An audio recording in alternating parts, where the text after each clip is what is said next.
Welcome to All About Agatha, the podcast dedicated to reading and ranking every single mystery novel written by the Queen of Crime, Dame Agatha Christie.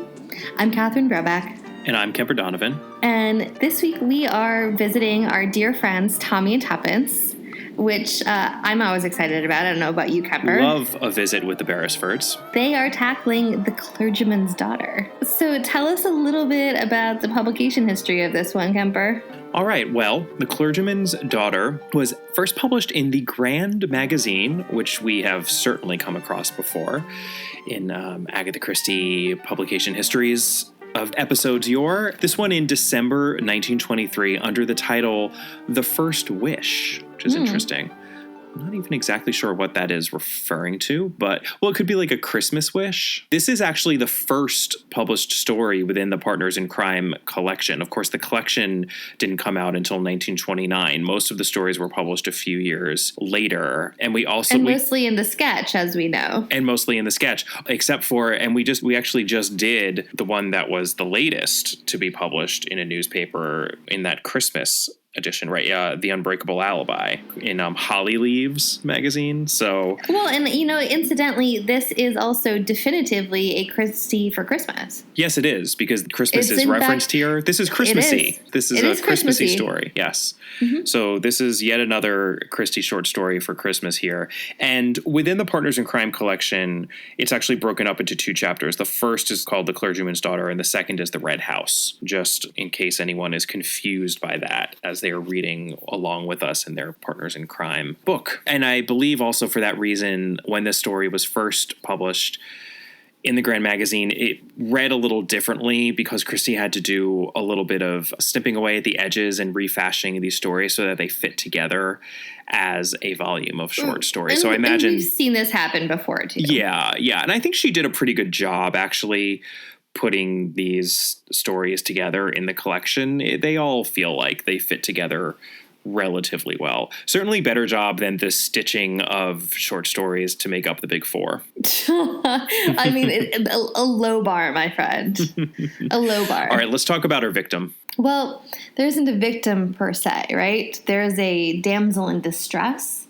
Our damsel in distress is Monica Dean. And she's young and very impoverished and the daughter of a late clergyman. And she has inherited this house from her late aunt. But it appears, how to say this?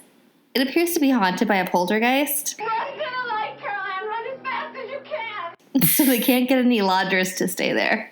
Let's talk about our suspects here. Obviously, or maybe not obviously, because sometimes these mysteries turn into murder mysteries, even within a short story, but there is no murder within this story. So we have a mystery here, but no murder, which is why our victim is merely a damsel in distress. She is not killed. Thank God, because Monica Dean is charming. She is. So first suspect is Monica Dean. Right. May have given away the fact that she does not turn out to be the one who done whatever it is that was done. But yeah, while obviously sympathetic, she has come to Tommy and Tuppence distressed and with no money. So who knows? Maybe she's trying to pull a con here. We just saw a similar situation. We maybe recently saw this. Yeah, with Mr. Parker Pine, the case of the distressed lady. Yeah, this is another distressed lady. So you know what? We're not too trustful of distressed ladies at this moment after having just done that episode fairly recently. Yeah, so, would not be the first time. And that Monica Dean, maybe she's just too nice. Yep. Next up we have Mrs. Dean, Monica's mother, and she's an invalid, which would seem to put her out of the running. Or would it? Perhaps she's faking the whole thing. We don't know. Remember the House of Lurking Death, previous Tommy and Tuppence story, where the woman laid up in bed turned out to be the one who did it. And then she got almost burned alive and died of a heart attack. So, More exciting than things we'll get in this story, in case anybody was expecting fireworks. Next up, we've got Mrs. Crockett, who is the elderly housekeeper. Never underestimate the help. Mrs. Crockett has worked at the Red House, which is where this mystery takes place, for 8 to 10 years. It says 8 or 10 years, and then it's verbatim quoted in the adaptation. So, yes, so she's worked at the Red House for 8 or 10 years, around 8 to 10 years. It's interesting. Right. Yes. Why not just say around 10 years? I couldn't tell you, but okay.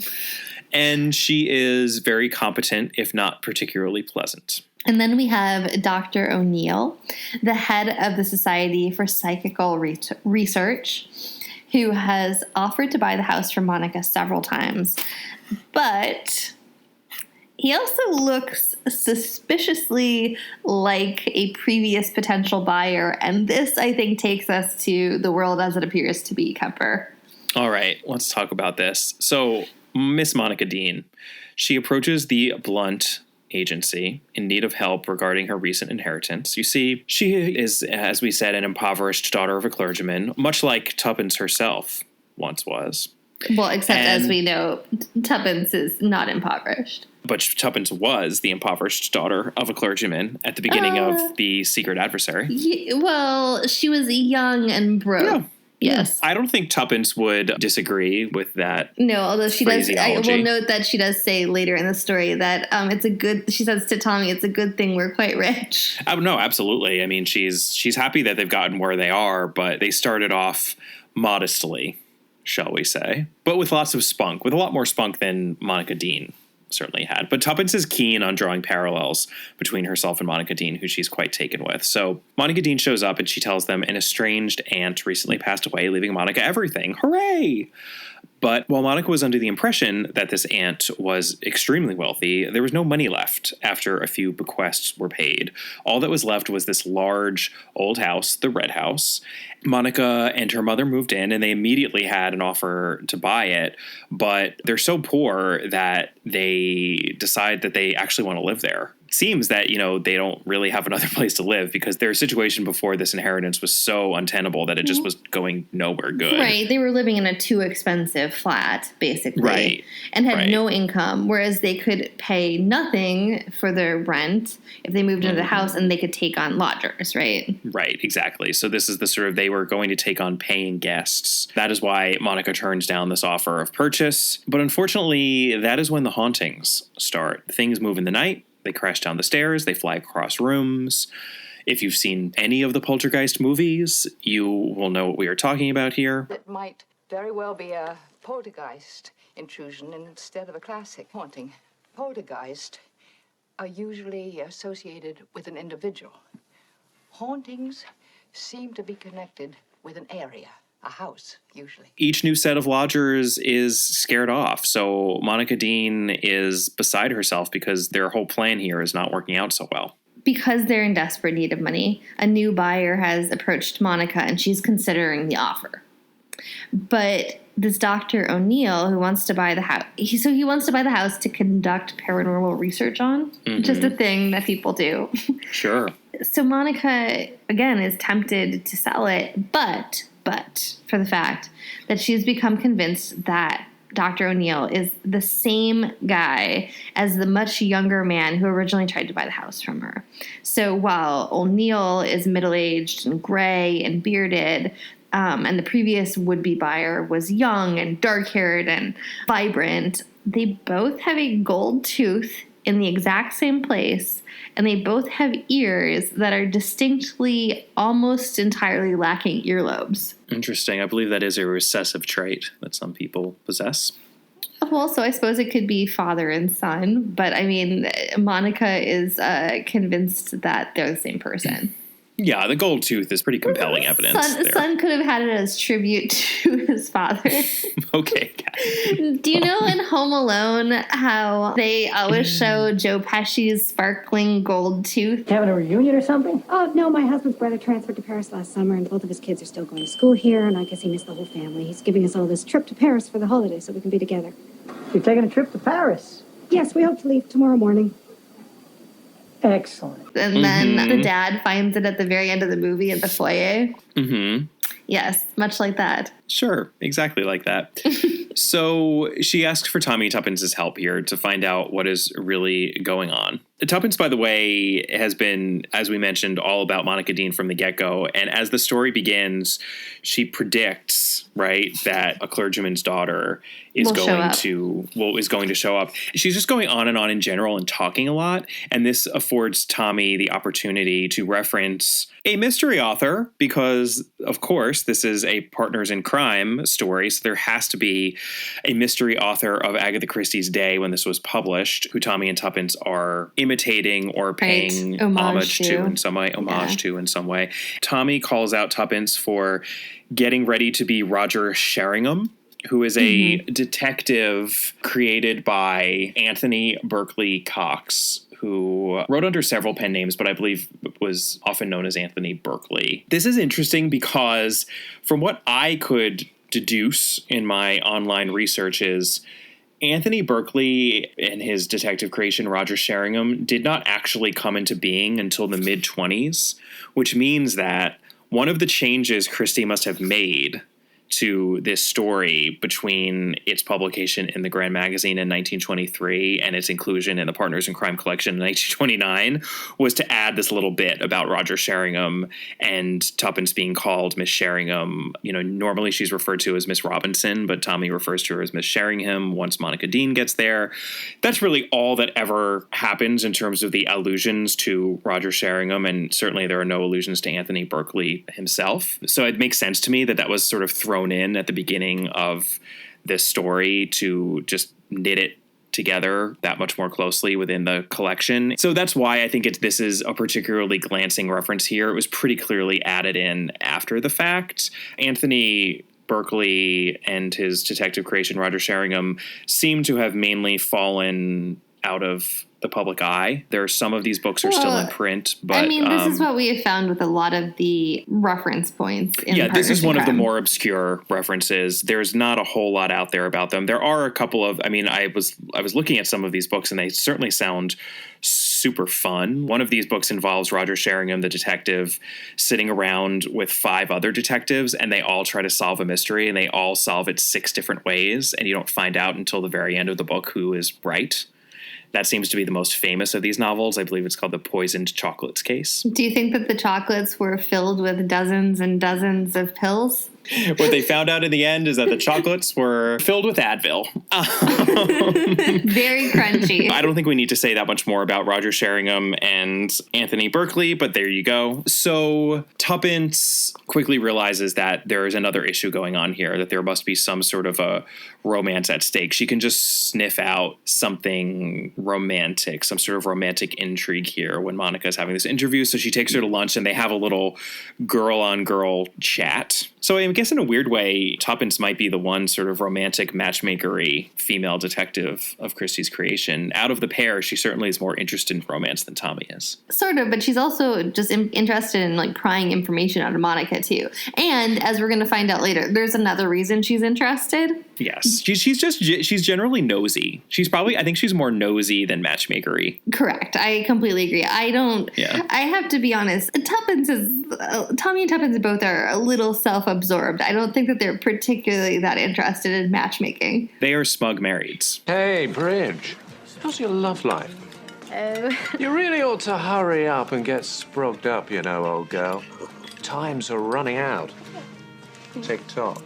Yeah, they are. They're so into each other, and they're so in love. Into each other. And they're so happy. And they just have adorable adventures and get to play act. You know that they're the kind of people who, like, they just dress up in separate outfits and arrange to meet each other at a hotel bar and pretend to be other people. Ugh, anyway. They're the worst. In some ways, they really are the worst. I know. If you met them in real life, you probably would not like them, but I still think on the page that they are delightful. And I think we're also being influenced a little bit by the Francesca Annis and James Warwick adaptation, which we will talk about, but they play up that aspect a lot more than it exists on the page. Yes, they do. In those adaptations. And I have to be honest with you, after as many of those episodes as we've watched, I think we have come to appreciate the series, but their romantic chemistry and hijinks is beginning to grate on me. It's been a real rocky road because at first I was not into them at all.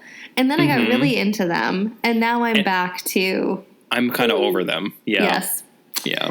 But interesting that we had the same reaction. I know. We'll explore that a little more shortly, but for now... Let's get back to our mystery here. So here's what the romantic sort of issue here that Tuppence sniffs out. There are 2 men who want to marry Monica, one rich and one poor. Monica, of course, loves the poor one. But if they can't get any lodgers, they're out of money, so she'll have to marry the rich one. And Tuppence does make reference to herself here, surprise, surprise. And she's basically like, oh yeah, that happened to me too. And she obviously chose the poor one, and she's just super happy with her choice, and she's so in love, and blah, blah, blah. It all worked out for her. Of course it did. Of course it did. Also, I have to say, the fact that Monica has two gentlemen going after her, and like she's basically willing to marry either of them. I mean, she's not exactly in the worst position here. Things could be worse. Things could definitely be worse for her. That said, Tommy and Tuppence have agreed to take on the case for essentially a percentage if they find anything. So they go down to this village under the guise of potential buyers of the Red House in order to investigate the poltergeist situation. And so Tommy hits up a local bank to open an account and basically chat up the bank manager, who conveniently lets slip that the late owner of the Red House, i.e. Monica's aunt, she'd taken almost all of her money and bonds out of her account not long before she died. And it explains why there was so little money left when Monica collected her inheritance. So Tommy and Tuppence immediately decide that this means that the missing money must be hidden in the house. Hence why all these people are so determined to buy the house. So they go to the house. The adventure continues. And once they get there, they're introduced to Mrs. Crockett, the housekeeper. And Mrs. Crockett apparently has a sister who married above her station. So she has a nephew who is a, quote, real gentleman, unquote, who she likes to brag about a lot. Just remember that. Just a random nephew thrown in casually within this story. Maybe that'll be important later on. We'll see. Maybe we've seen the random relative who is off camera. Maybe we've seen that before too. Interesting. So while visiting the house, the poltergeist naturally comes to say, hey. They're here. Tommy and Tuppence make a point of talking to Crockett immediately thereafter, and Tommy is convinced she's out of breath, so that shows that she is the one who is doing all of this poltergeist stuff. They also meet a gardener who tells them that the previous owner, i.e. Monica's aunt, her rich aunt, had never asked him to bury anything. Because they start asking about buried treasure, which is, right. Not weird at all. Right. So Tommy and Tuppence get Monica essentially to give them all the papers that her late aunt kept in the house because they want to go through all of them. And they also tell Monica that they're willing to pay £100 more than the previous offer, which is Dr. O'Neill's. And they say it essentially loud enough so that everybody would hear. Mm-hmm. And so they take this box of papers away, and Monica immediately sort of calls them at their accommodations and tells them that she immediately got a call from Dr. O'Neill that said that, oh, he actually has an offer that's £150 more than he'd originally offered. Yeah. So the world as it actually is, Kemper. Well, Tommy and Tuppence do two things very quickly.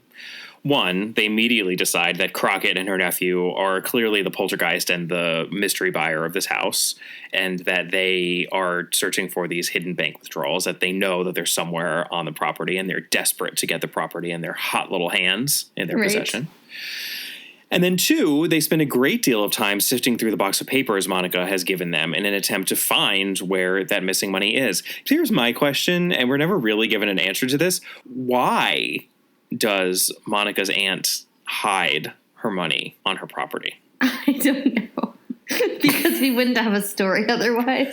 Well, I mean, it's, remember the case of the missing will, where it was a treasure hunt. It was a young woman who educated herself, and her uncle didn't believe in that. So he said, okay, you have to prove your wits by finding my money now in my house. That made a lot of sense. There was a really good answer to the why. There's no answer to the why here. And it's part of what makes this not the strongest story within this collection. Well, not only is there not a why, but there's the question of how everybody knows that all of this money is hidden someplace. How do we know that the woman just didn't turn it all over to a charity? Right. Because or just go crazy and burn it or something. I mean, but she left other bequests in the will because that's where the rest of the money went, was Monica having to pay them out. So there's really no reason why it couldn't have been that she'd walked down to like the local, World War I Veterans Association or something and handed them a bag of Great gold. War at that time, yes. Yeah. Or a veteran of the Great War had knocked on her door trying to sell a poem. Yeah, read her some poems, and she just decided to hand him over a bag of gold. And rather than knocking her over the head dead, grabbing a sixpence and a couple of 5-pound notes, right? Maybe he went on his merry way with a whole bunch of cash. Possibly so. The honest way. So basically, we don't know any of the whys in this story, and spoiler alert, we're not going to find them out. Yeah, I don't know. To me, the story feels like a little bit of a rush job here. And again, we do know that this is 1923. So this is an early Christie story here. Very early. And perhaps we can feel that a little bit. So as far as clues go, there's really only one big clue here, and then some supporting clues that go along with this. But our big clue is a weird piece of paper in that giant box of paper that reads, "My first you put on glowing coal, and into it you put my whole. My second really is the first. My third mislikes the winter blast." Luke 11:9. And as Tommy points out, that's not a very good rhyme. No. First and blast. No. Well, I suppose it's supposed to be first and last, right? I suppose. I mean, it's still, it's not a good poem. No. And it turns out to not be that clever, because here's what our deduction is.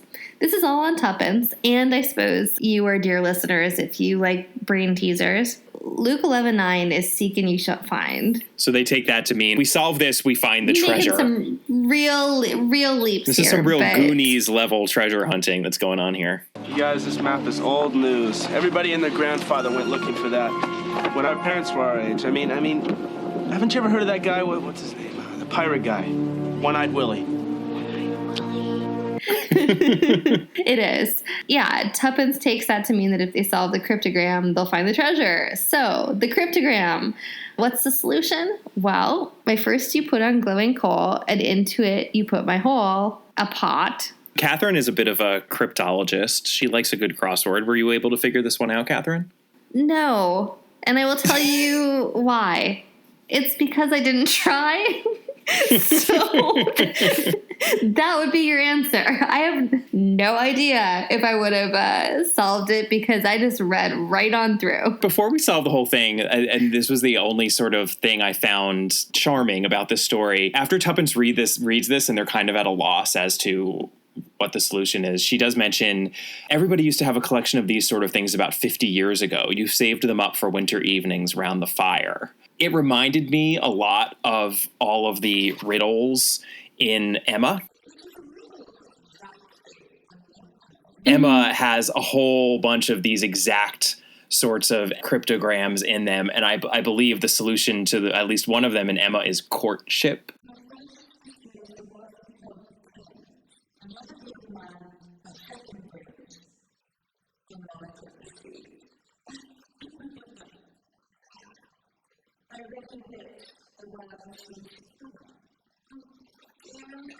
Which Emma is quite good at solving, and poor Harriet is terrible at solving.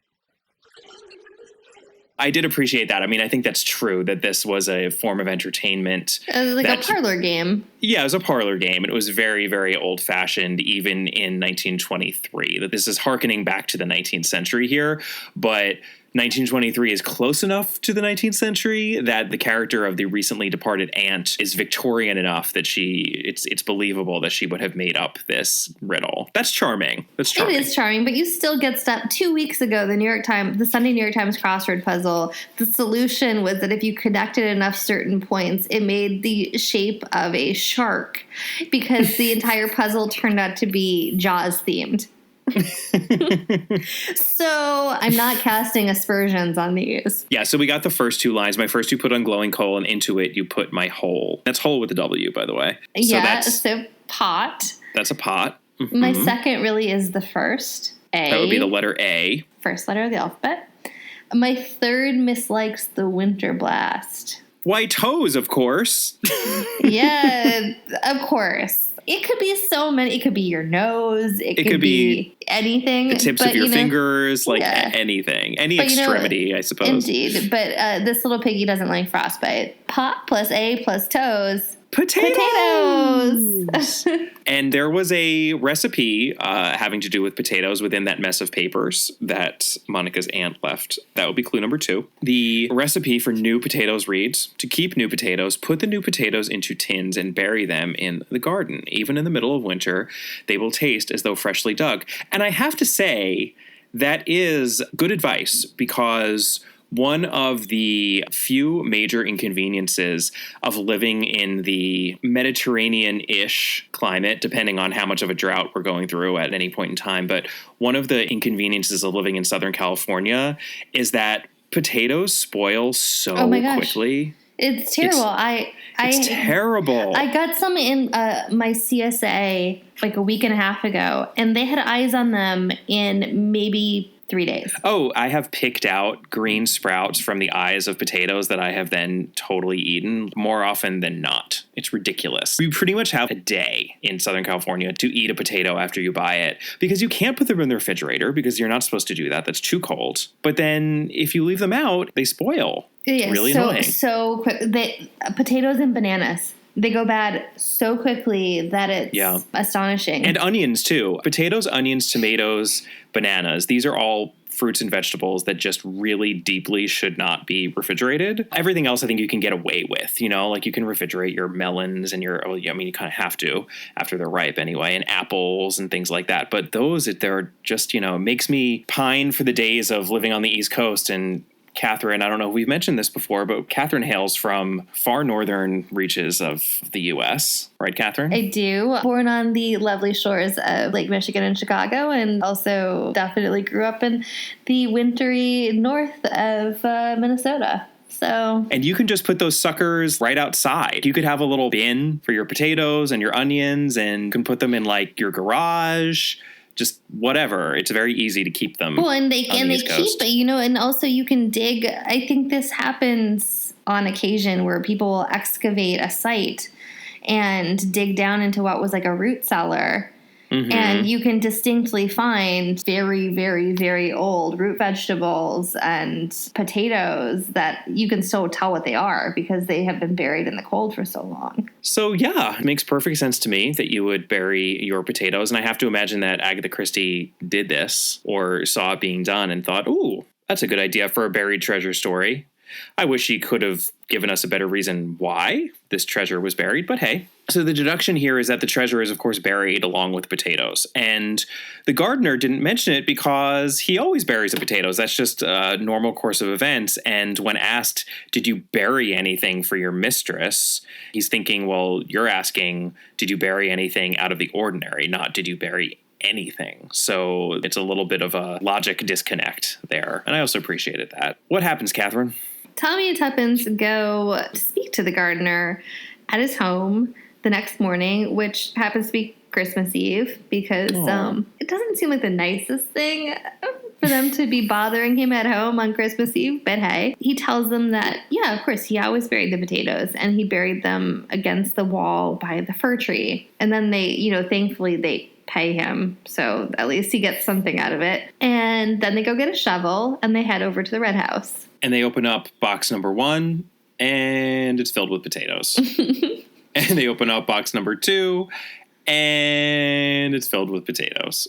But the third box is the charm. They pull out a velvet bag from this third box, run off with it to their hotel room, and naturally it is filled with gold, bonds, and very expensive pearls. And there had also been an article within all of those clippings about investing one's money by buying a nice set of pearls. Right. So Monica Dean is going to be a very, very rich woman. Crockett and her nephew have been foiled. They have. And it is a Merry Christmas for Monica and for Tommy and Tuppence. And Tuppence says, "Do you know, Tommy, I feel all queer and choky about the throat when I think of it, about how happy Monica's going to be." "Darling Tuppence," said Tommy. "Darling Tommy," said Tuppence. "How awfully sentimental we are getting." "Christmas comes but once a year," said Tommy sententiously. "That's what our great-grandmother said, and I expect there's a lot of truth in it still." The end. Happy Christmas in July. Very, very Christmassy story coming here from Agatha Christie. Right, and they keep the Christmas element intact in the adaptation. The adaptation keeps everything intact, but then similar to what happened in The Unbreakable Alibi, because there was not quite enough to fill out a 50-ish minute episode, they add some elements, and it's fairly goofy. Well, the psychical research takes on its own plot line. Right, like Tuppence Tuppence loves vamping around in a costume, especially as portrayed by Francesca Annis, so she pretends to essentially be a spirit medium. Mm-hmm. She swans around in sort of like a turban and a ridiculous outfit. From the very moment I entered your house, Miss Dean, of course, Miss Dean, I felt as though I had come to rest. Although rest is hardly a word one would use to describe someone possessed, perhaps accursed, with psychic power. I mounted your staircase as though in a trance, and without knowledge I was simply drawn to the room that we will now occupy. And all around me I sensed the presence of an unhappy child. We've also seen Francesca Annis do this before in previous episodes, I think to greater effect. There's more racy Tommy and Tuppence hijinks. I'm very much afraid the four posters always have an effect on me. Always? I couldn't possibly permit an uneventful night in a four-poster. Tuppence, start concentrating that fertile mind of yours and finding this beastly treasure. Now, you're a woman. A neglected one. Oh, nonsense. Anyway, you're far more likely than I to know where an old lady would hide things. Same place as a young lady. Tuppence, really? Talking of ladies, by the way, how is it that in our disguised form, I remain plain Mister whilst you assume a title? I thought it a perfect opportunity to see how it might have felt had I married Graham. You'll find a lot more to put up with married to Graham Grassmere than a title. A lot less, too, if my information is correct. Tommy, you can be very cruel. There's a lot of suggestive language, especially for an early 80s adaptation on British television. I was a little surprised, but I suppose it's charming if you're not sick of Tommy and Tuppence by this point. Yeah, then there's just a lot of hijinks because Crockett and her nephew overhear them finding the anagram and they figure it out. And then they dig up a whole field, but then Tuppence waylays the gardener and she finds out the potato tins are buried somewhere else. And they pour coal on Crockett and her nephew while they're listening to them again.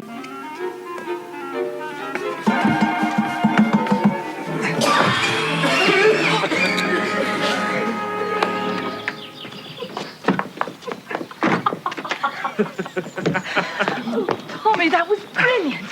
And then they go out in the dark and they dig in the right place, but it's then a little hijinks heavy. It's very hijinks heavy. It's like Crockett and the nephew bash the one who Monica likes, who is kind of like helping them out in the adaptation. He's involved and they bash him over the head with a flashlight. And then Albert, who is their servant, who is in at least some of these stories, and he was certainly in The Secret Adversary, he literally swings into the action on a rope.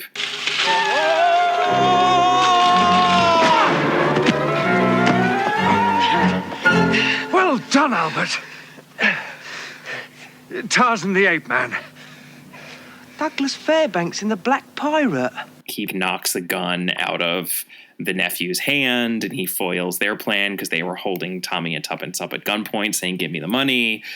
And the day is saved, and it's all a little silly and not that much better than what is on the page, quite honestly. As you could probably tell from my tone, I hit a wall with this series on this one. I think we only have one more to go. So I don't think I hit a wall with the portrayals, but the hijinxiness of it was not really welcome. Mm-hmm. So the flirtation stuff between Tommy and Tuppence, I'm here for that.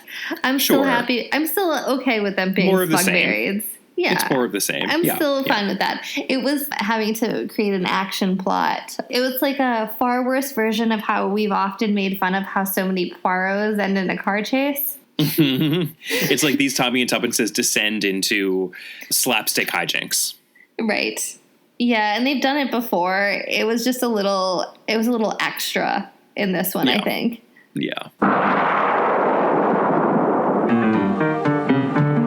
That is The Clergyman's Daughter, our latest Tommy and Tuppence short story. We've only got one more of those, folks, because the last short story within the collection is one of those interstitial thriller episodes. We will be summarizing that with our final Tommy and Tuppence mystery when we get to it within... I have to tell you, though, you said that you were a little worn out by their romantic antics, and that's fair, but I have to tell you, the next time we're going to meet them, and, it won't be that long from now, but the next time we meet them, we're not going to have young Tommy and Tuppence anymore. That's true. We've almost reached the end of the young Tommy and Tuppence, so we should be savoring it. You're right, Catherine. Thank you for that reminder. I think it's worth remembering. Not to say that it's not going to be interesting to see them aged up, but this is close to the end of our Pretty Young Things version. In the next story, including the summation of the final thriller episode within this collection, something happens to Tommy and Tuppence that just catapults them into adulthood, but I wouldn't want to spoil it, so you'll just have to wait and find out what that is. Intriguing. As tempting as that is, we should also note what our next novel is. Of course. We should note two things. We have another short story coming up, The Manhood of Edward Robinson, which is our next story within the Listerdale Mystery Collection. Very excited for that one. Catherine loves the Listerdale Mystery Collection, don't you, Catherine? I do. You know what? You're saying that as though you're being sarcastic, but I actually really do like it. So don't make me sound dismissive. I actually legitimately like those stories. I mean, let's be clear. Parker Pine, for Catherine. Mr. Quinn, for Catherine. But Listerdale Mystery, you're a stan. Well, I don't know if I'm a stan, but I mean, I enjoy when we come across one. All right, well, The Manhood of Edward Robinson, next short story. And then right after that, it is finally here, ladies and gentlemen. And Then There Were None. It's happening. And just so you know, we're doing something similar to what we did with Murder on the Orient Express. There are so many film adaptations, and it is such a classic of Christie's that we felt that we needed to divide the episode into two parts. Our first episode will be devoted to the text of the novel and the play, which Christie also wrote. So just the novel and play, and Then There Were None. And then the second episode will be all about the many, many film adaptations of that novel. And gee, are there a lot of them. And oh boy, are there a lot of them. We will cover certainly all of the major English language adaptations. Although, and we do hear all of you who have written to us repeatedly about the Russian one. We will be covering that one as well. Yes, can't wait. I'm actually really excited to watch that one because you all have hyped it up a lot. I know. So it better live up to the hype. All of you who have written to us about it, it will be on you if it does not live up to this hype. If we don't love it. If it's not life-changing. Well, in the meantime, please reach out to us. You can email us at allaboutthedame@gmail.com. We are on Facebook. Our Facebook page is All About Agatha. We're on Instagram at All About Agatha. We are on Twitter at All About the Dame. Catherine is on Twitter at Brobcat. We love when people rate and review us. It helps others find the podcast. Please take a moment to do that, and we will see you next time. Bye. Bye.